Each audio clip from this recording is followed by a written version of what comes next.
പിതാവിന്റെയും പുത്രന്റെയും പരിശുദ്ധാത്മാവിന്റെയും നാമത്തിൽ ആമേൻ. അമ്മേ പരിശുദ്ധ അമ്മേ, അമ്മേ പരിശുദ്ധമേ, ദൈവമാതാവേ, കൃപാസനത്തിലൂടെ ഞങ്ങളുടെ ദേശത്തിനും അമ്മ മധ്യസ്ഥം തേടി തന്ന എല്ലാ അനുഗ്രഹങ്ങൾക്കും കൃപകൾക്കും ഞങ്ങളിപ്പോൾ ഹൃദയം നിറഞ്ഞ നന്ദി പറയുന്നു. അമ്മേ പരിശുദ്ധമേ, ദൈവമാതാവേ, 2004 ഡിസംബർ 7 ഉച്ചകഴിഞ്ഞ് 2:30 കൃപാസനത്തിൽ സംഭവിച്ച അമ്മയുടെ പ്രത്യക്ഷപ്പെടലിനെ കുറിച്ച് തിരുസഭയ്ക്ക് സമർപ്പിച്ചിരിക്കുന്ന പഠനരേഖകളുടെ മേൽ സഭാത്മകമായ പഠനം ആരംഭിക്കുവാൻ ഞങ്ങൾ പ്രാർത്ഥിക്കുന്നു. അമ്മേ പരിശുദ്ധമേ, ഭൂസ്വർലോകങ്ങളുടെ രാജ്ഞിയായ അങ്ങേയ്ക്ക് ഭൗമസംരക്ഷണത്തിനായി പ്രപഞ്ചപ്രകൃതിയെ തന്നെ തിരുസഭ പ്രതിഷ്ഠിക്കുവാൻ ഈ പ്രത്യക്ഷീകരണം വഴി ഇടയാക്കണമേ. പരിശുദ്ധമേ, ജപമാല മാതാവേ, സകല കൃപാസനം പ്രാർത്ഥനയോടും ചേർത്ത് ഞങ്ങളിപ്പോൾ പ്രാർത്ഥിക്കുന്ന ഈ കുടുംബത്തിന്റെ പ്രത്യേക നിയോഗം മക്കളെ, അമ്മയുടെ പ്രത്യക്ഷീകരണത്തിന്റെ ഈ അനുഗ്രഹവേളയിൽ ഞങ്ങൾക്ക് സാധിച്ചു തരുവാൻ കനിയണമേ. ആമേൻ. വിശ്വാസ പ്രമാണം. സർവശക്തനായ പിതാവും ആകാശത്തിന്റെയും ഭൂമിയുടെയും സൃഷ്ടാവുമായ ദൈവത്തിൽ ഞാൻ വിശ്വസിക്കുന്നു. അവിടുത്തെ ഏകപുത്രനും ഞങ്ങളുടെ കർത്താവുമായ ഈശോ മിശിഹായിലും ഞാൻ വിശ്വസിക്കുന്നു. ഈ പുത്രൻ പരിശുദ്ധാത്മാവിനാൽ ഗർഭസ്ഥനായി കന്യകാമറിയത്തിൽ നിന്ന് പിറന്ന് പൊന്തിയോസ് പീലാത്തോസിന്റെ കാലത്ത് പീഡകൾ സഹിച്ച് കുരിശിൽ തറയ്ക്കപ്പെട്ട് മരിച്ച് അടക്കപ്പെട്ട് പാതാളങ്ങളിൽ ഇറങ്ങി മരിച്ചവരുടെ ഇടയിൽ നിന്ന് 3-ാം നാൾ ഉയർത്ത് സ്വർഗത്തിലേക്ക് എഴുന്നള്ളി സർവശക്തിയുള്ള പിതാവായ ദൈവത്തിന്റെ വലതുഭാഗത്തിരിക്കുന്നു. അവിടെ നിന്ന് ജീവിക്കുന്നവരെയും മരിച്ചവരെയും വിധിക്കുവാൻ വരുമെന്നും ഞാൻ വിശ്വസിക്കുന്നു. പരിശുദ്ധാത്മാവിലും ഞാൻ വിശ്വസിക്കുന്നു. വിശുദ്ധ കത്തോലിക്കാ സഭയിലും പുണ്യവാന്മാരുടെ ഐക്യത്തിലും പാപങ്ങളുടെ മോചനത്തിലും ശരീരത്തിന്റെ ഉയർപ്പിലും നിത്യമായ ജീവിതത്തിലും ഞാൻ വിശ്വസിക്കുന്നു. ആമേൻ. സ്വർഗ്ഗസ്ഥനായ ഞങ്ങളുടെ പിതാവേ, അങ്ങയുടെ നാമം പൂജിതമാകണമേ. അങ്ങയുടെ രാജ്യം വരണമേ. അങ്ങയുടെ തിരുമനസ് സ്വർഗത്തിലെ പോലെ ഭൂമിയിലും ആകണമേ. അന്നു വേണ്ടുന്ന ആഹാരം ഇന്ന് ഞങ്ങൾക്ക് തരണമേ.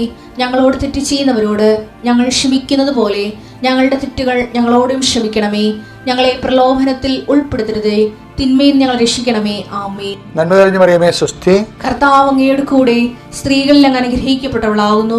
അങ്ങയുടെ ഉദരത്തിൻ ഫലമായി ഈശോ അനുഗ്രഹിക്കപ്പെട്ടവനാകുന്നു. പരിശുദ്ധ മറിയമേ, തമ്പുരാന്റെ അമ്മേ, പാപികളായ ഞങ്ങൾക്ക് വേണ്ടി ഇപ്പോഴും ഞങ്ങളുടെ മരണസമയത്തും തമ്പുരാനോട് അപേക്ഷിക്കണമേ. ആമേൻ. കർത്താവേ, നിന്റെ ഉന്നതമായ നാമത്തിന് സ്തോത്രം ചെയ്യുന്നു. കർത്താവേ, നിന്റെ വിശുദ്ധ പൗരോഹിത്യത്തെ മഹത്വപ്പെടുത്തണമേ. കർത്താവെ, സഭയിലുള്ള സാന്നിധ്യം പ്രകടമാക്കണമേ. 40 വർഷം ഞാൻ അർപ്പിച്ച കൃപാനയുടെ യോഗ്യതയാണ് കൃപാസ്ഥാനത്താറെ ജീവനോടെ പ്രത്യക്ഷപ്പെട്ട പരിശുദ്ധ അമ്മയുടെ മാധ്യസ്ഥത്തിലെ ഞാൻ മക്കളെ ആശീർവദിക്കുന്നു. ഈശോയെ, എവിടെയെങ്കിലും യാത്ര ചെയ്യുന്ന മുമ്പ് ഇതൊന്ന് കൂടിയിട്ട് പോണവരുണ്ട്. ഈശോയെ, അവർ മക്കളുടെ ഇന്നത്തെ മുഴുവൻ യാത്രകൾ ഞാൻ അങ്ങേക്ക് ഏൽപ്പിക്കുന്നു. കടകമ്പോൾ നടത്തുന്നവരെ ഓർത്ത് ഞാൻ വേദനിച്ച് പ്രാർത്ഥിക്കുന്നു. കർത്താവെ, കട പൊട്ടിപ്പോകാൻ പോണവരുണ്ട്, കടം കയറി മുടിഞ്ഞവരുണ്ട്, ജപ്തി നടപടി നേരിടുന്നവരുണ്ട്, മക്കളെ ഓർത്ത് വേദനിക്കുന്നവരുണ്ട്, മക്കൾ തെറ്റായ ബന്ധങ്ങൾ അകപ്പെട്ടു പോയവരുണ്ട്, മക്കൾ പല കാര്യം വിളിച്ചു പറഞ്ഞിട്ട് മാതാപിതാക്കന്മാർക്ക് സഹായിക്കാൻ പറ്റാത്ത രീതിയിലായിട്ടുള്ളവരുണ്ട്. എന്ത് ചെയ്യുന്നറിയാൻ പാടില്ല, നട്ടം ചെയ്യുന്നവരുണ്ട്, കേസകപ്പെട്ടവരുണ്ട്, പിരിഞ്ഞു താമസിക്കുന്നവരുണ്ട്, ഐക്യപ്പെട്ട് ജീവിക്കാൻ ആഗ്രഹിക്കുന്നവരുണ്ട്. കർത്താവ്, അവരെല്ലാം എൻ്റെ കർത്താവിൻ്റെ ഉന്നതമായ നാമത്തിൽ സഭയുടെ അധികാരത്തിൽ കുരിശിൻ്റെ അടയാളത്തിൽ ദൈവശക്തിയായി ഞാൻ ആശീർവദിക്കുന്നു. കർത്താവെ, മക്കളില്ലാത്തവരുടെ സംഘടന നീ കാണുന്ന കർത്താവെ, പിരിഞ്ഞു താമസിക്കുന്നവരുടെ ഒറ്റപ്പെട്ട് ജീവിക്കുന്നവരുടെയും കർത്താവെ, പലരെയും വിളിച്ചുകൊണ്ട് പോകേണ്ടി വരും. കർത്താവെ, അവരെ വിളിച്ചുകൊണ്ട് പോകാൻ ഇടയാക്കണേ. അവർ ജീവിത പങ്കാളി അവരെ നിരാകരിച്ച ജീവിത പങ്കാളികൾക്ക് മനസ്സാന്തം ഉണ്ടായി അവരെ ഒന്ന് വിളിച്ചുകൊണ്ട് പോകാനോ ഫോൺ വിളിക്കാനോ കർത്താവെ ഇടയാക്കണമെന്ന് പ്രാർത്ഥിക്കുന്നു. ഈശോ, ഒന്നും അസാധ്യമില്ലാത്തവനെ, അങ്ങനെ ഒരു നിമിഷത്തെ അഭിഷേകം കിട്ടിയാൽ അങ്ങയുടെ മക്കളെല്ലാം ഐക്യപ്പെട്ട് സ്നേഹപ്പെട്ടുള്ള ചെയ്യാൻ ഏതെല്ലാം മേഖലകളിലാണ് നിങ്ങൾ വിഷമിക്കുന്നത്, ഏതെല്ലാം വ്യക്തികൾ ഓർത്താണ് നിങ്ങൾ സങ്കടപ്പെടുന്നത്, ഏതെല്ലാം വിഷയം ഓർത്താണ് നിങ്ങൾ സംഭ്രമിക്കപ്പെടുന്നത്, ഭയപ്പെടേണ്ട, ഞാൻ നിൻ്റെ കൂടെ ഉണ്ടാകുന്ന അളിച്ചത് കർത്താവ് ഈ കുരിശിൻ്റെ ശക്തിയാൽ എൻ്റെ പൗരോഹിത്യത്തെ 40 വർഷത്തെ കർത്താവിൻ്റെ ശുശ്രൂഷയുടെ യോഗ്യതയാൽ സർവോപരി കൃപാസ്ഥാനത്താരെ ജീവനോടെ പ്രത്യക്ഷയുടെ മാതാവിൻ്റെ മധ്യസ്ഥ നടന്ന ലക്ഷക്കണക്കിന് പ്രാർത്ഥനകളുടെ ശക്തിയാൽ പിതാവിൻ്റെയും പുത്രൻ്റെയും പരിശുദ്ധാത്മാവിൽ നിങ്ങളുടെ ഇന്നത്തെ ദിവസത്തെ ഈശോ തലങ്ങും വിലങ്ങും ആശീർവദിക്കട്ടെ. എൻ്റെ പ്രിയപ്പെട്ടവരെ, ദൈവമായിട്ട് പോകുമ്പോൾ ജീവിക്കുമ്പോൾ വളരെ വെടിപ്പും മെനയുമായിട്ട് പോയാൽ നമുക്ക് കൊള്ളാം. എന്താണ് കാര്യം അറിയാം? ഈ കണക്കപ്പിള്ള ക്രിസ്ത്യാനി എന്ന് പറഞ്ഞൊരു വർഗമുണ്ട്, കണക്കപ്പിള്ള ക്രിസ്ത്യാനി. അപ്പോൾ നിങ്ങളവർക്ക് ഈ കടയിലൊക്കെ കണക്കെഴുതുന്ന പാർട്ടി അങ്ങനെയല്ല. ദൈവത്തോട് എല്ലാം അളന്നും തൂക്കി ചെയ്യുന്ന ആൾക്കാരാണ് കണക്കപ്പിള്ള ക്രിസ്ത്യാനി. അപ്പം കണക്കപ്പിള്ള ക്രിസ്ത്യാനിക്കുള്ള പ്രശ്നത്തെ ഇപ്പം ഉദാഹരണത്തിന് ഇപ്പം നോയമ്പ് കാലമല്ലേ, കണക്കപ്പിള്ള ക്രിസ്ത്യാനിയാണോ നിങ്ങളൊന്ന് നോക്കിയാൽ മതി. ഇപ്പം നോയമ്പ് കാലമല്ലേ, നോയമ്പ് കാലം കഴിഞ്ഞു. ഇപ്പം ഉയർപ്പ് കാലമാണ്. ഉയർപ്പ് കാലത്ത് ഇപ്പം നമ്മൾ ഈ നോയമ്പ് കാലത്ത് ചില ആൾക്കാർ പള്ളിയിൽ പോയിരുന്നല്ല, ചില ആൾക്കാരല്ല, എല്ലാവരും തന്നെ പോയി. അപ്പം ചിലർ പള്ളിക്കുരിശിൻ്റെ വഴി കൂടും അല്ലേ, പള്ളിക്കുരിശിൻ്റെ വഴി കൂടെ വെച്ച് വീട്ടിൽ തളർന്ന് വരും. അപ്പോൾ അവർ പറയും, ഇന്ന് കുടുംബ പ്രാർത്ഥന വേണ്ട, പള്ളിയിലെ കുരിശിൻ്റെ വഴി ഉണ്ടായിരുന്നല്ല, അത് മതി. കുടുംബ പ്രാർത്ഥന ചെല്ലാത്ത വില്ലന്മാരപ്പുണ്ട്, രണ്ടെണ്ണം അപ്പനും മകനോട് ഇരിപ്പുണ്ടേ. തീരുമാനമെടുക്കണ ആരാണ്? അമ്മ. ഇന്ന് കുരിശിൻ്റെ വഴി വേണ്ട, ഇന്ന് കുടുംബ പ്രാർത്ഥന വേണ്ട, പള്ളി കുരിശിൻ്റെ വഴി ഉണ്ടായിരുന്നില്ല. അപ്പം ആരോടാണ് ഇത് പറയണത്? കർത്താവിൻ്റെ അടുത്ത് കണക്ക് പറയുന്നത് കണക്കപ്പിള്ള ക്രിസ്ത്യാനി. ഈ കണക്കപ്പിള്ള ക്രിസ്ത്യാനിക്ക് ഒരു കുഴപ്പമൊന്നുമില്ലേ? കണക്കപ്പിള്ള ക്രിസ്ത്യാനി ഒരിക്കലും ഇവൾക്ക് ഇവന് കർത്താവിനോടൊക്കെയൊന്ന് ഗതി കിട്ടത്തില്ല. കാരണം നീ എന്തെങ്കിലും കാര്യം നിന്റെ മകള് ഇംഗ്ലണ്ടിലെ അല്ലെ കാനഡയിലെ വിസ പുതുക്കണില്ലെന്നും പറഞ്ഞുകൊണ്ട് കർത്താവിൻ്റെ അടുത്ത് പറയും, കർത്താവേ വിസ പുതുക്കണില്ല കേട്ടാന്ന് പറയുമ്പോൾ കർത്താവ് എടുത്ത് നോക്കി, കണക്കപ്പള്ളിയാണല്ല, അതാണ് നിന്റെ പേര് അവിടെ കണക്കപ്പള്ളിയെന്ന് എഴുതി വെച്ചിരിക്കണേ. നീ ദൈവത്തിന് കൊടുത്തതിൻ്റെ പിന്നിലെല്ലാം നീ കണക്ക് പറഞ്ഞിട്ടുണ്ട്. കണക്കപ്പിള്ള ക്രിസ്ത്യാനിക്കുള്ള കുഴപ്പമെന്ന് വെച്ച് കഴിഞ്ഞാൽ ഒരിക്കലും കർത്താവിനോട് ഒന്നും വാവിളിക്കാൻ പറ്റത്തില്ല. കാര്യം എന്താണ്? നിന്റെ പേരവിടെ കണക്കപ്പള്ളിയെന്ന് ചേർത്താതിരിക്കണേ. നീ എന്ത് ചെയ്താലും അതിൻ്റെ കണക്ക് പറയും. ഞാൻ 5 തിരി കത്തിച്ചില്ല, എന്നിട്ടും ഞാൻ വിചാരിച്ച കാര്യം നടന്നില്ല. അതാണ് സംഭവം. 5 തിരി കത്തിച്ചെന്നേ വേറെ ഒത്തിരി കാര്യം നടന്ന്, അതായത് ഞാൻ വിചാരിച്ച കാര്യം നടന്നില്ലെന്ന്. ഇവള് വിചാരിച്ച കാര്യം നടക്കണം, ഉണ്ടാവട്ടെ എന്ന് പറയുമ്പോൾ ഉണ്ടാവണം. ഇതായത് ദൈവമാണ്. ഈ കണക്കപ്പിള്ള ക്രിസ്ത്യാനിക്ക് കുറേ തരം വികടത്തരങ്ങളുണ്ട് ശരിക്കും. അതുകൊണ്ട് കർത്താവ് പറയേ, അളക്കണ്ട, അളന്നാ കുഴപ്പമാ. എന്താ കാര്യം? ദൈവത്തിന് അളന്നാൽ നിങ്ങൾ അളക്കുന്ന അളവ് കൊണ്ട് തന്നെ, ലൂക്ക 6:38, നിങ്ങൾ അളക്കുന്ന അളവ് കൊണ്ട് തന്നെ അളന്ന് കിട്ടും. അതാണ് പക്ഷെ കണക്കപ്പിള്ള ക്രിസ്ത്യാനിക്ക് വരാൻ പോണ ഗതികേടതാണ്. ഇനിയെങ്കിലും ദൈവമായിട്ട് ഡീലിങ്സിനെ ഏർപ്പാടിനെ എൻ്റെ മക്കള് നമ്മൾ ഒരു സ്ഥലത്ത് അങ്ങനെ ചെയ്തുകൊണ്ട് ചെയ്യാതിരിക്കരുത്. അതായത് കൊടുക്കുവിൻ നിങ്ങൾക്ക് ലഭിക്കും, അമർത്തി കുലുക്കി നിറച്ച് അളന്ന് നിന്റെ മടിയിലോട്ട് ചെയ്യുന്നു എന്നല്ലേ. അപ്പം കൊടുക്കുന്ന ആൾക്കാരും അതുപോലെ നിങ്ങൾക്ക് എന്നിട്ട് ഇവിടെ കാരിസ്മാറ്റിക്കില്ല ബ്രദർമാരെന്നെ ചെയ്യണമെന്നറിയാമോ? കൊടുക്കുവിനെന്ന് പറഞ്ഞിട്ട് ഉടനെ പറയും നിങ്ങൾക്ക് ലഭിക്കുന്നതിന് പ്രാധാന്യം കൊടുക്കും. ലഭിക്കുന്നതിന് പ്രാധാന്യം കൊടുത്ത് പറയും അമർത്തി കുലുക്കി നിറച്ച് അളന്ന്. പക്ഷേ എന്താ പ്രശ്നം? കൊടുക്കുമെന്ന് പറയുമ്പോൾ നിങ്ങൾക്ക് ലഭിക്കും. അപ്പം നിങ്ങൾക്ക് ലഭിക്കുന്ന പോലെ തന്നെ കൊടുക്കാനാണ് ഈ പറയണത്. എന്താണ്? അമർത്തി കുലുക്കി നിറച്ച് അളന്ന് കൊടുക്കുവേൻ, എന്നാൽ അതുപോലെ നിങ്ങൾക്ക് ലഭിക്കുമെന്നാണ് ഈ പറയണത്. ഇപ്പം മനസ്സിലായില്ലേ? അല്ല 10 കൊടുത്ത 17 കിട്ടുമെന്നല്ല, ഇത് ഷോടതിയാ. നിങ്ങൾ അളക്കുന്ന അളവ് കൊണ്ട് നിങ്ങൾക്ക് അളന്ന് കിട്ടുമെന്ന് പറഞ്ഞതിൻ്റെ അർത്ഥം എന്താ? അതിന്റെ മുകളിൽ പറയുന്ന വാക്കാണിത്. എന്താ 6:38, കൊടുക്കുവിൻ നിങ്ങൾക്കും കിട്ടും. മക്കളെ ആ സെന്റൻസിന്റെ സീക്വൻസ് നോക്കിയേ. കൊടുക്കുവിൻ നിങ്ങൾക്ക് ലഭിക്കും, അമർത്തി കുലുക്കി നിറച്ചളന്ന് അവർ നിങ്ങളുടെ മടിയിലിട്ട് തരും, അവൻ നിന്റെ മടിയിലിട്ട് തരും. നിങ്ങൾ അളക്കുന്ന അളവ് കൊണ്ട് തന്നെ നിങ്ങൾക്ക് അളന്ന് കിട്ടും. അപ്പൊ അവിടെ എന്താ പ്രശ്നം? അതാണ് ആ ഒരു നോമാണത്. നിങ്ങൾ അളക്കുന്ന അളവുകോല് കൊണ്ട് തന്നെ നിങ്ങൾക്ക് വളർന്നു കിട്ടും. ഓർക്കല്ലേ? അപ്പോഴും മുകളിലത്തെ വചനം എന്താണ്? കൊടുക്കുവിൻ എന്ന് വെച്ചാൽ നിങ്ങൾക്ക് ലഭിക്കും. ലഭിക്കണ എന്താണ്? അമർത്തി കുലുക്കി നിറച്ച് അളന്ന് നിന്റെ മടിലോട്ട് ചൊരിഞ്ഞു തരാൻ പറ്റുന്ന രീതിയിൽ നീയും കൊടുക്കുമ്പോൾ അമർത്തി കുലുക്കി നിറച്ച് അളന്ന് നിങ്ങൾ കൊടുക്കുവിൻ. അതാണ് നിങ്ങൾ അളക്കുന്ന അളവ് കൊണ്ട് നിങ്ങൾക്ക് അളന്ന് കിട്ടും. മനസ്സിലായില്ലേ? അതാ ടെസ്റ്റ് ചെയ്ത് കിടക്കുന്ന സംഭവം. അതുകൊണ്ട് പല ആൾക്കാരും അത് വീടിട്ടുണ്ട്. എന്താണ്? നമ്മൾ അല്പം കൊടുത്താൽ മതി, കർത്താവ് ഇങ്ങനെ കോരിച്ചൊരിഞ്ഞു തരും. അതിലെ ഇത്തരം നാൾ പറഞ്ഞുകൊണ്ടിരുന്നത്. ഇപ്പൊ പരിശുദ്ധാത്മാവ് സത്യം പറയുന്നത് നിങ്ങളോട്. എന്താണ് പറയണത്? കൊടുക്കുമെന്നെങ്കിൽ ലഭിക്കുന്ന മൂടിലാണ് ഈ വചനം കിടക്കുന്നത്. നിങ്ങൾ എങ്ങനെ കൊടുക്കുന്നുവോ അതുപോലെ നിങ്ങൾക്ക് ലഭിക്കും. അത് കണക്കപ്പുറം ക്രിസ്ത്യാനി ഇനിയെങ്കിലും ദൈവത്തെ ദൈവമായി സ്നേഹിക്കാൻ നോക്കുക. ഉടമ്പടി കാലത്ത് പ്രത്യേകിച്ച് ഉടമ്പടി ഒരു ജീവിത രീതിയാണ്. 90 ദിവസത്തേക്ക് വേണ്ടിയുള്ള എന്തെങ്കിലും ഒരു പ്രോഗ്രാമല്ല, ഒരു ഫംഗ്ഷനല്ല, അതൊരു ജീവിത രീതിയാണ്. അപ്പോൾ അതുകൊണ്ട് ഒരു നിലപാടുണ്ട്. ആരാണ് എന്നെ ശക്തനാക്കുന്ന? ആരാണ്? ദൈവം. അതുകൊണ്ടാണ് ഈശോ പറഞ്ഞത് ഞങ്ങളെ പ്രലോഭനത്തിൽ ഉൾപ്പെടുത്തരുത്. അപ്പോൾ എന്ന് വെച്ച് കഴിഞ്ഞാൽ ഇതുപോലെയുള്ള ഒരു കാര്യത്തിന് വേണ്ടി ഇപ്പം നിങ്ങളുടെ മതിൽ പൊളിച്ചു ഇപ്പം ഇന്നലെ ഇപ്പം ഈ സിലുവിൻ്റെ സാക്ഷ്യത്തിലുണ്ടേ, സിലുവിൻ്റെ വീട്ടിൽ എല്ലാ ദിവസവും ഓരോ പാമ്പ് മാറി മാറി കയറണം. ഒരു പാമ്പ് അണലി ഒരു ദിവസം വന്നാൽ അടുത്ത ദിവസം മുറുക്കം വരും, പിന്നെ ചേനത്തണ്ടം വരും, ശംഖുവരയും വരും. ഇങ്ങനെ ഓരോ പാമ്പ് വരികയാണ്. മൊത്തം ഇതിനെ കൈകാര്യം ചെയ്യാൻ പറ്റണില്ല. ഇത് കൈകാര്യം ചെയ്യാൻ വേണ്ടി വേറെ ആരെയും വിളിച്ച് വരുത്തിയ ഏക്കത്തില്ല ഈ സാധനം. കാര്യം കോംപ്രമൈസ് സ്റ്റോക്കിന് തയ്യാറല്ല ഈ മുറുക്കപ്പാമ്പൊക്കെ, ഒത്തുതീർപ്പിന് തയ്യാറല്ല. അമ്മമാർ കരുതുകയാണെങ്കിൽ നമ്മുടെ തലേൻ്റെ താഴെ ഇരിക്കും. അപ്പോൾ ഈ ലോകത്ത് കോംപ്രമൈസ് സ്റ്റോക്കിന് തയ്യാറല്ലാത്ത ഒത്തിരിയേറെ ജീവികളും ഈ ജീവിത വിഷയങ്ങളും ഉണ്ട്. അതുകൊണ്ടാണ് എന്നെ ശക്തനാക്കുന്നതിലൂടെ എല്ലാം ചെയ്യാൻ പറ്റത്തില്ല. മനുഷ്യന്മാരിൽ ആശ്രയിക്കുമ്പോഴും മരുന്നിൽ ആശ്രയിക്കുമ്പോഴും എല്ലാം ചെയ്യാൻ പറ്റത്തില്ല.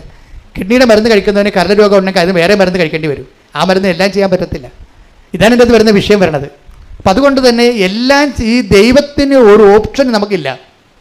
നിങ്ങൾ ഉടമ്പടി കാലം ശ്രദ്ധിക്കുമ്പോൾ തന്നെ ഓർക്കുക, ഞാൻ ഉടമ്പടിയിലാണ്, അതുകൊണ്ട് എനിക്ക് ഇന്ന കാര്യങ്ങൾ നിലപാടുകൾ ദൈവവിഹിതമായ നിലപാട് എടുത്തത്. ദൈവത്തിന് 1-ാം സ്ഥാനം കൊടുക്കണം നിലപാട് എടുക്കാൻ പറ്റത്തുള്ളൂ. ഇനി ദൈവത്തിന് 1-ാം സ്ഥാനം കൊടുക്കാൻ പറ്റാത്ത രീതിയിൽ മനുഷ്യന് 1-ാം സ്ഥാനം കൊടുക്കണമെന്ന് നിലപാട് എടുക്കേണ്ട സാഹചര്യങ്ങൾ ഉണ്ടാകും. അതിനാണ് പ്രലോഭനം എന്ന് പറയണത്. മനസ്സിലായില്ലേ? അതിന് കർത്താവ് എൻ്റെ മരുന്ന് എന്താ പറഞ്ഞിരിക്കണത്? അത് ബ്ലോക്ക് ചെയ്ത് പ്രാർത്ഥിക്കാൻ പറഞ്ഞിരിക്കുകയാണ്. കാര്യം നിങ്ങൾ അങ്ങനെ വന്നാൽ നിങ്ങൾ വീണു പോകും. അതുകൊണ്ട് ഇങ്ങനെ ദൈവത്തിനേക്കാൾ വലിയ ഒരു സംവിധാനത്തിൽ നമ്മൾ ആശ്രയിക്കുന്ന എന്ന് ദൈവത്തെക്കാൾ വലിയ സംവിധാനമാണെന്ന് മിഥ്യാധാരണയിൽ നമ്മൾ മനുഷ്യന്മാരിൽ ആശ്രയിക്കാതിരിക്കാൻ വേണ്ടിയാണ് ദൈവം അങ്ങനെ പറഞ്ഞിരിക്കുന്നത്. അതുകൊണ്ട് എന്താണ്? പ്രലോഭനങ്ങളിൽ ഉൾപ്പെടുത്തരുത്. നമ്മളത് സെക്സായിട്ട് മനസ്സിലാക്കി. സെക്സ് അല്ല പ്രശ്നം. പക്ഷേ എന്താ പ്രശ്നം എന്താണെന്ന് വെച്ച് കഴിഞ്ഞാൽ ദൈവത്തെക്കാൾ നിൻ്റെ കർത്താവ് ദൈവം ഞാനാകുന്നു എന്ന് പറഞ്ഞാൽ ആദ്യമേ അവിടെ നിന്നാണ് പ്രലോഭനം സ്റ്റാർട്ട് ചെയ്യണത്. ഞാനല്ലാതെ മറ്റൊരു ദൈവം നിനക്ക് ഉണ്ടാവരുത്. ദൈവത്തിൻ്റെ സ്ഥാനത്ത് നമ്മൾ സ്വർണ്ണം ചിലപ്പോൾ ദൈവമായിട്ട് വരും. ദൈവം ഇപ്പോൾ ഒരു സ്വർണ്ണം നമുക്ക് വാങ്ങിച്ചിട്ട് തരണില്ല അവർ. അപ്പം ഞാൻ കഴിഞ്ഞ ആഴ്ച പറഞ്ഞതാണ് നിങ്ങളോട്, വായ്പ വാങ്ങിച്ചതാണ്, പക്ഷേ അവർ വിറ്റ് മാറ്റി, അവർ തന്നില്ല. അവരോട് വിളിച്ച് പറഞ്ഞ് അപ്പോൾ അവർ ചോദിക്കണമെന്ന് വെച്ച് കഴിഞ്ഞാൽ ചില ആൾക്കാർക്ക് ഭയങ്കര അഹങ്കാരം ഉണ്ടല്ലോ, അവരുടെ കയ്യിൽ നിന്ന് കുഴപ്പം സംഭവിച്ചു. പക്ഷേ ഇപ്പോൾ അവർ പറഞ്ഞത് എന്താണെന്നറിയാമോ? മേടിക്കാമെങ്കിൽ മേടിക്കാനാണ് പറയണത്. നമ്മുടെയൊക്കെ എന്ത് സ്വർണ്ണം അരിയും തിന്ന് ആശ്വാസത്തിനെ കടിച്ച് എന്നിട്ടും പട്ടിക്ക് മുറിവുറപ്പ് എന്ന് പറഞ്ഞ പോലെ നമ്മൾ വരുന്ന അനുഭവങ്ങൾ ആ തരവാണ്. അപ്പോൾ ഇങ്ങനെയുള്ള അനുഭവങ്ങളുടെ വരുമ്പോൾ നമ്മളെന്ത് ചെയ്യും? അപ്പോൾ ഞാൻ ഉടമ്പടി എടുത്തിരിക്കണത് കൊണ്ടാണ് ഈ 90 ദിവസം കഴിയട്ടെ, നിൻ്റെ കൈയും കാലും ഞാൻ വിട്ടു. അതാണ് പ്രശ്നം. അവിടെയാണ് പ്രശ്നം. ഇതാണ് പ്രലോഭനം എന്ന് പറയണത്. പറഞ്ഞ മനസ്സിലായില്ലേ? നിങ്ങളിങ്ങനെ 90 ദിവസം കഴിയുമ്പോൾ കൈ കാലം വിട്ടുമെന്ന് ദൈവത്തിന് അറിയാം. അതുകൊണ്ട് ഉടമ്പടി ഇപ്പോൾ തന്നെ നിരക്കാൻ തുടങ്ങിയിരിക്കണത്. നിങ്ങൾ ആരാണെന്ന് അറിയാവില്ല, മനുഷ്യനിലുള്ളത് എന്താണെന്ന് അവനെ അറിയാവുന്ന. അതാ വിഷയം. 2:24 എടുത്തേ. ശ്രുതികട ഹല്ലേലൂയ. യോഹന്നാൻ ശ്രുതികട ഹല്ലേലൂയ. യോഹന്നാൻ 2:24. യേശുവാകട്ടെ അവരെ വിശ്വസിച്ചില്ല, കാരണം അവൻ അവരെയെല്ലാം അറിഞ്ഞിരുന്നു. 25. മനുഷ്യനെ പറ്റി ആരുടെയും സാക്ഷ്യം അവന് ആവശ്യമായിരുന്നില്ല. മനുഷ്യനിലുള്ളത് എന്താണെന്ന് അവൻ വ്യക്തമായി അറിഞ്ഞിരുന്നു. അതാ പറയാം, വൃത്തിയായിട്ടും വ്യക്തമായിട്ട് അറിയാം. അതുകൊണ്ടാണ് ഉടമ്പടി ലാഗ് ചെയ്യാൻ കാര്യത. നിങ്ങൾ എന്ത് ഉരുപ്പടിയാണെന്നുള്ളതിനെക്കുറിച്ച്, കാതലാണോ വെള്ളയാണെന്നുള്ളത് അറിയാൻ പറ്റും. ഈ മരം വിൽക്കുന്ന ആൾക്കാർ വരത്തില്ലേ, അപ്പോൾ അവർ നമ്മൾ ആഞ്ഞിലേക്ക് കാണിക്കാൻ പറയും, എൻ്റെ ചേച്ചി ഇത് ഒന്നും കിട്ടത്തില്ല, ഞാൻ 14,000 രൂപ തന്നെ ഞാൻ കൂടുതലാണ് പറഞ്ഞത്, ഇത് മുഴുവൻ വെള്ളയാണെന്ന് പറയും. ചിലപ്പോൾ കള്ളത്തരായിരിക്കും അത് പറഞ്ഞതേ, നമുക്കിപ്പോൾ അത് ലാഭത്തിൽ കിട്ടാൻ വേണ്ടിയാണ്. പക്ഷേ എന്നാലും ശരി, ഒരു വ്യക്തിയെ കാണുമ്പോൾ ദൈവം കാതലാണോ വെള്ളയാണെന്ന് പറയും. എന്ന് വെച്ച് കഴിഞ്ഞാൽ ഈ കാര്യം കണ്ടു കഴിയുമ്പോൾ നമ്മൾ ആരായിരിക്കും ദൈവത്തിന് അറിയാം. മനുഷ്യ അതുകൊണ്ടാണ് 2:25 പറയണത്. എന്താണ്? മനുഷ്യനുള്ളത് എന്താണെന്ന് അവന് നേരത്തെ അറിയാമായിരുന്നു. അത് സീരിയസ് നിസ്സാര വിഷയമല്ല. അതായത് ഇതുപോലെ ഒരു വിഷയം വന്നു കഴിഞ്ഞാൽ നീ ദൈവത്തെ വിട്ടു നിൽക്കും. ഇപ്പോൾ കഴിഞ്ഞ ദിവസങ്ങളിൽ ഇവിടെ ഒരു ഗോവയെന്ന് ഒരു സഹോദരി വന്ന, അപ്പോൾ ഞാൻ അവരെ പ്രാർത്ഥിച്ചപ്പോൾ എനിക്കെന്ത് പന്തികേട് തോന്നി, നോട്ട് റൈറ്റ് എന്ന് തോന്നി. അപ്പോൾ ഞാനിവിടെ രണ്ടാമത് ഇവരുടെ ചീട്ടെടുത്ത് കൂട്ടത്തിൽ നിന്ന് എടുത്ത് രണ്ടാമത് പൊക്കിയെടുത്ത് വായിച്ച് നോക്കിയപ്പോൾ പുതിയ ഉടമ്പടിയാണ്. പുതിയ ഉടമ്പടിക്കാർ ചില NRIക്കാരാണെങ്കിൽ ചിലപ്പോൾ എമർജൻസി ആണെങ്കിൽ അവർ 5 കൊല്ലം കഴിഞ്ഞാൽ പിന്നെ വരത്തുള്ളൂ. അവരച്ഛൻ കാണാൻ ചിലപ്പോൾ അവർക്ക് ഈ വിഷയം സീരിയസ് ആണെങ്കിൽ അനുവദിക്കും, വിഷയം സീരിയസ് ആണെങ്കിൽ അനുവദിക്കും. പക്ഷേ ഇവർ ഗോവക്കാരത്തെയാണ്, ഇവർ ചെയ്യേണ്ടതെന്ന് വെച്ച് കഴിഞ്ഞാൽ ഉടമ്പടി എടുത്തിട്ട് ആ ഉടമ്പടി ജീവിക്കണം. ആദ്യം പോയി കത്തോലിക്കരാണെങ്കിൽ പോയി കുമ്പസാരിക്കണം. ആ ഉടമ്പടി ജീവിച്ചിട്ട് 90-ാം പക്കമാണ് തിരിച്ച് വന്നിട്ട് അവർ കാണാൻ പറ്റണമെങ്കിൽ, അത്യാവശ്യമായിട്ട് കാണണമെങ്കിൽ കാണേണ്ടത്. ഇവരങ്ങനെ ഒന്നുമില്ലാതെ നേരെ ഉടമ്പടി എടുത്തിട്ട് നേരെ. അപ്പോൾ ഞാൻ മാനേജറെ വിളിപ്പിച്ച് പറഞ്ഞു, നിങ്ങൾ അവിടെ ചതിക്കാനിരിക്കണമെന്ന് ചോദിച്ചു. എന്താ പ്രശ്നം? അപ്പോൾ അയാൾ എന്നോട് പറയണത്, 2 ദിവസമായിട്ട് അമ്മയും മകളും ഇവിടെ പുറകെ നടക്കുകയാണ്, അച്ഛനെ കാണണമെന്ന് പറഞ്ഞു. അപ്പോൾ കണ്ടാൽ പറ്റപ്പോൾ എന്താ വിഷയം? അപ്പോൾ ഇവിടെ സൂര്യകടായിട്ട് പുള്ളി ചീട്ട് എടുത്ത് വിടും. അപ്പോൾ ഞാനിവിടെ പിടിച്ചു. എനിക്ക് ആളെ കാണുമ്പോൾ അറിയാൻ പറ്റും പെശകല്ല. ഞാൻ ഈ ചീട്ട് 2ാമത് വായിച്ച് നോക്കിയപ്പോൾ എന്താ പറ്റുന്ന അറിയാമോ? ഇവരെഴുതി വെച്ചിരിക്കുന്ന കാര്യം, ഇവർ ഭർത്താവുമായിട്ട് പിരിഞ്ഞ് താമസിക്കുകയാണ്. എന്നിട്ട് ഇപ്പോൾ 19 കൊല്ലം കഴിഞ്ഞ് അവിടെ മകൻ അവരുടെ ഭർത്താവിൻ്റെ കൂടെയാണ്. അപ്പോൾ ആ മകനെ തിരിച്ചു കിട്ടാൻ വേണ്ടിയാണ് ഉടമ്പടി എടുത്തിരിക്കുന്നത്. എനിക്ക് തോന്നുന്നത് കിട്ടുമെന്ന്. കാര്യം അതിന് കുറേ ചടവ് നിവർത്താനുണ്ട്. കാര്യം ഒന്നാമത്തെ കാര്യം, ആരാണ് ആദ്യം പിരിഞ്ഞതെന്ന് അറിയണം. ഇവളാണ് ഇട്ടച്ചും പോകുന്നത്, അവനാണ് പോകുന്നതെന്ന്. അവനാണ് ഇവളെ ഉപേക്ഷിച്ചെങ്കിൽ തീർച്ചയായിട്ടും നമുക്ക് പ്രാർത്ഥിക്കുമ്പോൾ കർത്താവ് നീതിയുടെ പക്ഷം നിൽക്കും. ഒരു നീതിപക്ഷം ഉണ്ടല്ലോ. നമ്മളുള്ള പ്രകൃതമെല്ലാം കാണിച്ചു കൂട്ടിച്ച് ഇവിടെ ഉടമ്പടി എടുക്കുമ്പോൾ എല്ലാം ഉരുത്തിങ്ങോട്ട് വായിലോട്ട് വിഴുങ്ങി തരുന്ന നമ്മൾ ആനക്ക് നമ്മൾ കൊടുക്കുന്ന വിചാരിക്കണത് നടക്കത്തില്ല. ഒറ്റ നടക്ക് പോകത്തില്ല. ഒന്നാമത്തെ എനിക്ക് അവരോട് സംസാരിക്കാൻ നല്ല തിരക്കായിപ്പോയി, അല്ലെങ്കിൽ ഞാൻ അവരോട് ശരിക്കും സംസാരിച്ചു തരാം. എന്താ കാര്യം വെച്ച് കഴിഞ്ഞാൽ, ആ വിഷയം ആദ്യം ചെയ്യേണ്ടത് എന്താണ്? ആര് പറഞ്ഞിട്ടാണ് നീ കൂദാശ ബന്ധം പിരിഞ്ഞത്? നിന്നെ ഉപേക്ഷിച്ചതാണെങ്കിൽ ഓക്കെ, ദൈവത്തെ അറിയാൻ പാലാത്തവർ അങ്ങനെ പല കാര്യം ചെയ്യും. ദൈവത്തെ അറിഞ്ഞിട്ടും അറിയാൻ പാലാതെ നടിച്ചുകൊണ്ട് നിൻ്റെ സൗകര്യത്തിന് വേണ്ടി നീ ആ പെങ്കൊച്ചിനെയും വിളിച്ചുകൊണ്ട് അവളെ പോകുന്നേ. നേരത്തെ ഇപ്പം 19-ാമത്തെ വയസ്സിൽ ആൺകൊച്ചിനെ കൂടി വീട്ടിൽ നിർത്തി വേല എടുപ്പിക്കാൻ വേണ്ടി വിളിക്കുകയാണ്. കുറച്ച് കഴിഞ്ഞപ്പോഴാണ് ഒരു അരിശം കൊണ്ട് ആറ്റിച്ചാടുന്നവരെ വേറെ പല അരിശം എടുത്താൽ പിന്നെ അവിടെ പോകാൻ പറ്റത്തില്ല. ഇപ്പം എന്തേ 19-ാം വയസ്സിൽ ആ പയ്യനെ കിട്ടണമെന്ന് പറയുകയാണ്. അതിനകത്ത് നീതി ഉണ്ടോ എന്ന് അറിയത്തില്ല. അവനാണ് ഇവളെ ഉപേക്ഷിച്ചെന്നുണ്ടെങ്കിൽ തീർച്ചയായിട്ടും നമുക്ക് അതിൻ്റെ അകത്തൊരു സ്കോപ്പുണ്ട്. പക്ഷേ അല്ലെങ്കിൽ സ്കോപ്പില്ലെന്ന് വെച്ച് കഴിഞ്ഞാൽ ഇവർ ഏകപക്ഷീയമായിട്ട് ഇറങ്ങിപ്പോകുന്നതാണ്, കൊച്ചിനെ വിളിച്ചിട്ട് പോകുന്നതാണെങ്കിൽ സ്കോപ്പില്ല അതിൻ്റെ അകത്ത്. ഇനി ഇവിടെ സ്കോപ്പ് ഉണ്ടായിട്ട് നമ്മൾ എന്തെങ്കിലും തരത്തിൽ അയാൾക്ക് മനസ്സലിഞ്ഞ് ചിലപ്പോൾ ഈ കൊച്ചിനെ നിന്നെ അമ്മയ്ക്ക് നിനക്ക് ഇഷ്ടമുള്ളപ്പോൾ പോകാമെന്ന് അവൻ പറഞ്ഞാൽ പോലും ദൈവത്തിരുസന്നിധിയിൽ ഈ സംഭവം ഇങ്ങനെ കിടക്കും. ദൈവത്തെ പോലും മാനിക്കാത്തവരാണ് ഞാൻ എപ്പോഴും നോക്കാറുണ്ട്, ഡൈവേഴ്സ് ചെയ്യുന്ന ആൾക്കാരിൽ ഒരു 50% ദൈവത്തെ മാനിക്കാത്തവരാണ്. ഇതൊരു വിവാദമാക്കേണ്ട കാര്യമില്ല. ഞാൻ 21 വർഷത്തോളം ഈ 89 മുതൽ 2000 ഇപ്പോഴുള്ള 25 വരെ 21 ലക്ഷത്തോളം മനുഷ്യരെ കൗൺസിലാണ് ഞാൻ പറയണത്. ഡൈവേഴ്സ് ചെയ്യാൻ ഉദ്ദേശിച്ചവർ 50% ദൈവഭയം ഇല്ലാത്തവരാണ്. അവരുടെ അപ്പോഴത്തെ കാര്യം നടന്നു പോരണം, അല്ലെങ്കിൽ അവരുടെ സൗകര്യം അനുസരിച്ച് കാര്യങ്ങൾ നടക്കണം. അതിനുവേണ്ടിയാണ്. ഒരിക്കൽ ദൈവത്തെ ഉപേക്ഷിച്ചവർ പിന്നെ എത്ര കടന്ന് മോങ്ങിയാലും ആ ദൈവം നിത്യതയെ പോലെ തിരിച്ചു വരത്തില്ല. പള്ളിയിൽ നിന്ന് ചിലപ്പോൾ എന്തെങ്കിലുമൊക്കെ പറഞ്ഞ് നിങ്ങൾക്ക് ചിലപ്പോൾ ഡിസ്പെൻസേഷനൊക്കെ വാങ്ങിച്ച് ചിലപ്പോൾ വേറെ കെട്ടാൻ പറ്റുമായിരിക്കും. പക്ഷേ ദൈവത്തിരുസന്നിധി ആ കണക്കിടപ്പുണ്ട്. കാര്യം എന്താണ്? നീ അന്ന് അമ്മ പറഞ്ഞു, ഇന്നിപ്പോൾ അമ്മ ജീവിച്ചിരിപ്പില്ല, അന്ന് നിന്നെ ചടക്കയറ്റിയ ആൻറ്റിമാരിന്ന് ജീവിച്ചിരിപ്പില്ല, അതിലും തവള ചാണ പോലെ ജീവിതത്തിൽ ഒരു പൊടിയായിട്ട് കിടപ്പുണ്ട്. അവരെ നശിപ്പിച്ച ജീവിതമാണ് നിൻ്റെത്. അവർ പറഞ്ഞത് കേട്ടിട്ടുണ്ട്. ഇന്ന് നിങ്ങൾ ജീവിത പങ്കാളി പിരിയണമെന്നൊക്കെ പറഞ്ഞിട്ട് ജീവിത പങ്കാളിയുമായിട്ട് താമസിക്കാൻ തയ്യാറല്ല എന്ന് പറയുമ്പോൾ അതിനുവേണ്ടി നിങ്ങളെ സ്ക്രൂ ചെയ്യുന്നവർ ചിലപ്പോൾ അപ്പനായിരിക്കാം, ചിലപ്പോൾ അമ്മാവനായിരിക്കാം, ചിലപ്പോൾ അനിയത്തിയായിരിക്കാം, ആൻറ്റി ആയിരിക്കാം. ഇവന്മാരെല്ലാം പാമ്പ് ചാകണ പോലെ പൊടിയായിട്ടിരിക്കും. നിങ്ങൾക്കൊന്നും ചെയ്യാൻ പറ്റത്തില്ല. നിങ്ങൾ അവർ പറഞ്ഞ കേട്ടിട്ട് ഒരിക്കൽ ദൈവത്തെ ഉപേക്ഷിച്ചവരാണ്. ദൈവത്തെ നമ്മൾ ഒരിക്കൽ ഉപേക്ഷിച്ചതിന് ശേഷം നമ്മൾ ഒരിക്കൽ ആ ദൈവത്തെ തിരിച്ചു വിളിക്കാൻ പറഞ്ഞാൽ ദൈവം തിരിച്ചു വരത്തില്ല. ഭൂമിയിൽ എന്തെങ്കിലുമൊക്കെ അഡ്ജസ്റ്റ്മെൻറ്റ് നടക്കുന്നില്ലേ ഉള്ളൂ. നിത്യത. ഞാൻ മാതാവിനെ നേരെ ചൊവ്വ കണ്ട ആളാണ്. ഞാൻ പറഞ്ഞ് നിങ്ങൾ ശ്രദ്ധിക്കണം.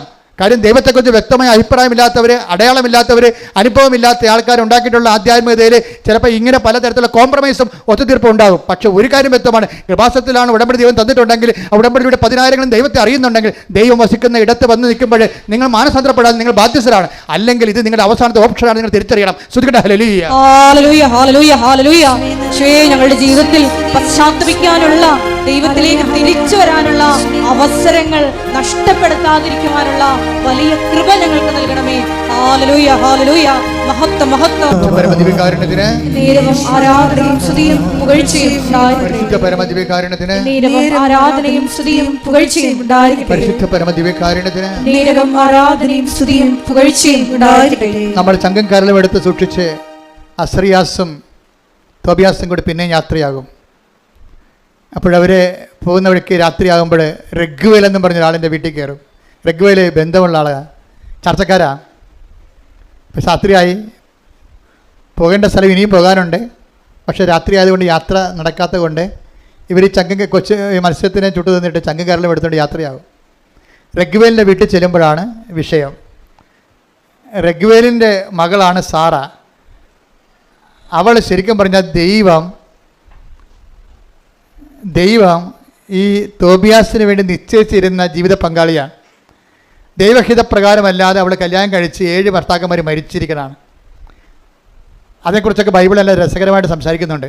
പക്ഷേ റഗ്വേലിൻ്റെ വീട്ടിൽ ചെല്ലുമ്പോൾ അസറിയാസ് ഈ ദൂതൻ പറയും, ഇത് നിൻ്റെ ജീവിത പങ്കാളിയാണ്, അവളെ കല്യാണം കഴിക്കാൻ നിനക്ക് തടസ്സമില്ലെന്ന് പറയും.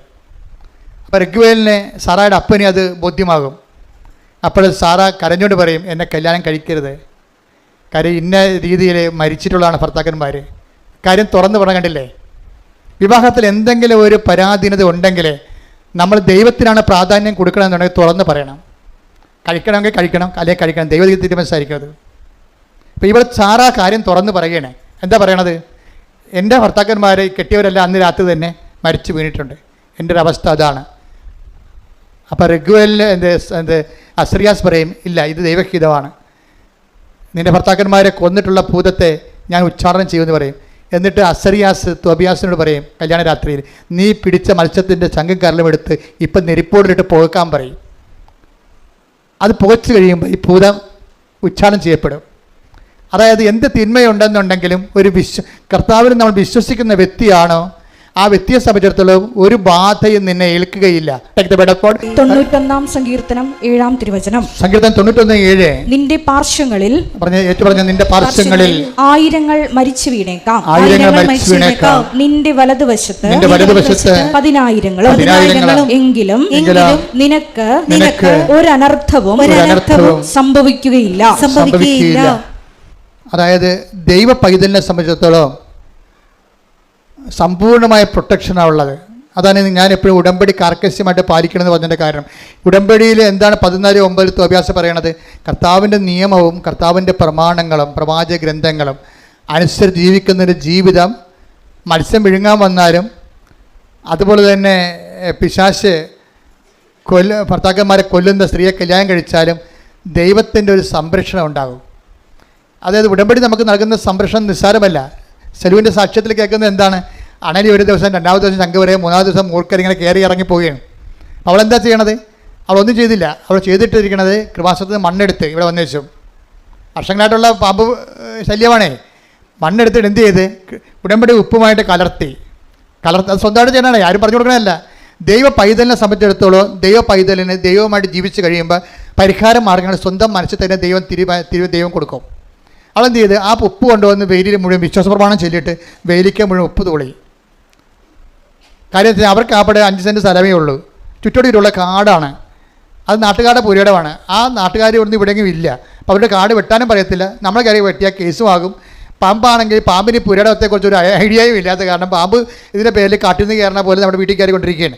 എന്തൊരു ഗതികെട്ട ജീവിതമാണെന്ന് നോക്കിയേ. അപ്പോൾ അവൾ ചെയ്തിരിക്കണത് എന്താണ്? അവൾ ഉടമ്പടി ജീവിച്ചിട്ട് മണ്ണ് വാരി കൊണ്ടുപോയിട്ട് ഉപ്പുമായിട്ട് കലർത്തിയിട്ട് വിശ്വാസപ്രമാണം ചൊല്ലിയിട്ട് വെയിൽ 4 അതിരിനും വിശ്വാസപ്രമാണം ചൊല്ലി ഇത് പ്ലേസ് ചെയ്യും. ഇതാണ് വിശ്വാസ പ്രയോഗം എന്ന് പറയുന്നത്. എന്നിട്ട് എന്ത് ചെയ്യും? ഉടമ്പടി തൈലം കൊണ്ടുവന്നിട്ട് ഇരുമ്പ് ഗേറ്റിൻ്റെ ഒരു കുരിശിടും. കർത്താവിൻ്റെ ഭവനമാണിത്, ഇവിടെ പ്രവേശിക്കരുതെന്ന് പറയും. അതാണ് ഒരു ബാധയും നിൻ്റെ ഭവനത്തെ പ്രവേശിക്കത്തില്ല. ചൊല്ലി പറയണത്. പിന്നെ 1 കൊല്ലമായി ഇപ്പോൾ ഇന്ന് വരെ ഒരു പാമ്പിനെ പോലും കുടുംബത്തിൽ കണ്ടിട്ടില്ലെന്ന്.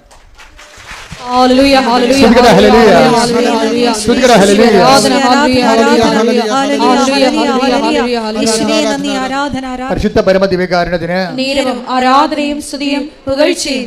അതായത് ഒരു വ്യക്തി വിശ്വാസത്തെ വളർന്നു കഴിയുമ്പോൾ ഇത്രയും നാൾ കൈകാര്യം ചെയ്യാൻ പാടില്ല വിഷയമൊക്കെ വെറുതെ പുഷ്പം പോലെ കൈകാര്യം ചെയ്യണം. അത് കാര്യം എന്താണ്? ഇവളിപ്പോൾ അതോറിറ്റിയായി, ഉടമ്പടിയുടെ ഒരു ഉടമസ്ഥതയായി. നമ്മൾ ഉണക്ക ഉടമ്പടിയെക്കുറിച്ചും അതുപോലെ തന്നെ ഫ്രഷ് ഉടമ്പടിയെക്കുറിച്ചൊക്കെ പറയുമ്പോഴും ഉടമ്പടിയുടെ ഒരു ഉടമസ്ഥൻ ഉടമ്പടിയുടെ ഒരു ഉടമസ്ഥ എന്ന് പറയുന്നത് ഒരു സ്റ്റാറ്റസ് ആണ്. ശരിക്കും പറഞ്ഞാൽ ഒരു പദവിയാണ്. എന്താണ് നിൻ്റെ പദവി എന്ന് ചോദിച്ചാൽ ദൈവതിരുസേനയിൽ പറയണം, ഞാൻ ഉടമ്പടിയുടെ ഉടമസ്ഥയാണെന്ന് പറയണം. എന്താ കാര്യം? ഉടമ്പടിയിലൂടെയാണ് ഞാൻ ജീവിക്കണത്. എൻ്റെ ജീവിതത്തെ ഞാൻ സ്നേഹിക്കുന്നതിന് വേണ്ടി ദൈവം തന്നിട്ടുള്ള തെറ്റാത്ത ദൈവികമായ സ്വർഗീയ പദ്ധതിയാണ് ഉടമ്പടി. അതനുസരിച്ചാണ് ഞാൻ എൻ്റെ ജീവിതം ക്രമീകരിക്കുന്നത്. എൻ്റെ നിലപാടുകൾ, എൻ്റെ സ്വഭാവങ്ങൾ, എൻ്റെ പെരുമാറ്റങ്ങൾ എല്ലാം ഉടമ്പടി പ്രകാരമാണ്. അങ്ങനെ ഉടമ്പടി പ്രകാരമായിട്ട് തന്നെയാണ് നീ ജീവിക്കണമെന്നുണ്ടെങ്കിൽ നീ ആരായി മാറും? ഉടമ്പടിയുടെ ഉടമസ്ഥൻ അല്ലെങ്കിൽ ഉടമസ്ഥ. പ്രാർത്ഥിക്കുക. കർത്താവായ ദൈവമേ, കർത്താവായ ദൈവമേ, ഉടമ്പടി എടുക്കുന്ന ഞങ്ങള് ഉടമ്പടി ജീവിതത്തിന്റെ ഉടമസ്ഥരാകാൻ അഭിഷേകം ചെയ്യണമേ. ശ്രദ്ധിക്കട്ടെ. പരിശുദ്ധ പരമ ദിവ്യകാരണത്തിന് നേരവും ആരാധനയും സ്തുതിയും പുകഴ്ചയും ഉണ്ടായിരിക്കട്ടെ. ഇനി ഇവിടെയും കല്യാണം കഴിച്ചിട്ടാണ് ഇനി തോബിയാസ് യാത്ര ചെയ്യണത്. ആ പണവും വാങ്ങിച്ച് യാത്ര ചെയ്യും. വീട്ടിൽ ചെല്ലുമ്പോഴുണ്ട്, അപ്പം നോക്കുമ്പോഴുണ്ട് തോബിയാസിൻ്റെ കൂടെ വേറൊരു പെണ്ണ് കൂടി കയറി വരുന്നത്. തോബിത്താണ് അപ്പൻ. അപ്പം അപ്പനെ സംബന്ധിച്ചിടത്തോളം എന്താ പ്രോത്സാഹനം വെച്ചാൽ അപ്പൻ്റെ അന്നയാണിത് പറഞ്ഞു കൊടുക്കുന്നത്, നമ്മുടെ മകൻ്റെ കൂടെ ഒരു പെണ്ണ് നിൽപ്പുണ്ടെന്ന് പറയണം. പക്ഷേ ആത്മാവിൽ ഇയാൾക്ക് അറിയാം ദൈവം ചെയ്ത കാര്യങ്ങളാണെന്ന് അറിയാം. പക്ഷേ അതേസമയം തന്നെ ഇപ്പോൾ അസറിയാസ് റാഫിൽ മാലാഖ പറഞ്ഞിട്ടാണല്ലോ ഇതെല്ലാം ചെയ്യണം. ദൈവമാണ് ഇതെല്ലാം പറഞ്ഞ് ചെയ്യിക്കണം ഈ കാര്യങ്ങളെല്ലാം. അപ്പോൾ ഇത് തുടങ്ങിയത് എങ്ങനെയാണ്? ഉടനെ അസറിയാസ് പറയും, ഇനി ചെയ്യേണ്ടത് ദൈവം നിനക്ക് തന്ന ജീവിത പങ്കാളി അപ്പം കാണണ്ടേ. അപ്പം അന്ധനായിരിക്കുകയാണ്. അപ്പനൊരു സൽപ്രവൃത്തി ചെയ്ത് അന്ധനായ മനുഷ്യനാണ്. അപ്പനൊരു സാപത്ത് ദിവസം ഉപവസിച്ചിട്ട് അവസാനം ഭക്ഷണം കഴിക്കാൻ വേണ്ടി വിരുന്നിശാല വന്നപ്പോൾ ആൾക്കാർ വന്ന് പറഞ്ഞ് ഒരു ശവം കിടക്കണമെന്ന് പറഞ്ഞ് പട്ടണത്തിൽ. അപ്പൻ വിശന്ന് രാവിലെ മുതൽ വൈകുന്നേരം വിശന്നിട്ട് സന്ധ്യയ്ക്ക് ഭക്ഷണം കഴിക്കാൻ വന്നപ്പോഴാണ് ശവം കിടക്കണമെന്ന് പറഞ്ഞത്. ഉടനെ അപ്പൻ എന്ത് ചെയ്ത് ആ ശവം പോയി മറവ് ചെയ്ത് ശവം മറവ് ചെയ്ത അന്ന് ശേഷം അവിടെ ശിക്ഷ ഉള്ളതാണ്.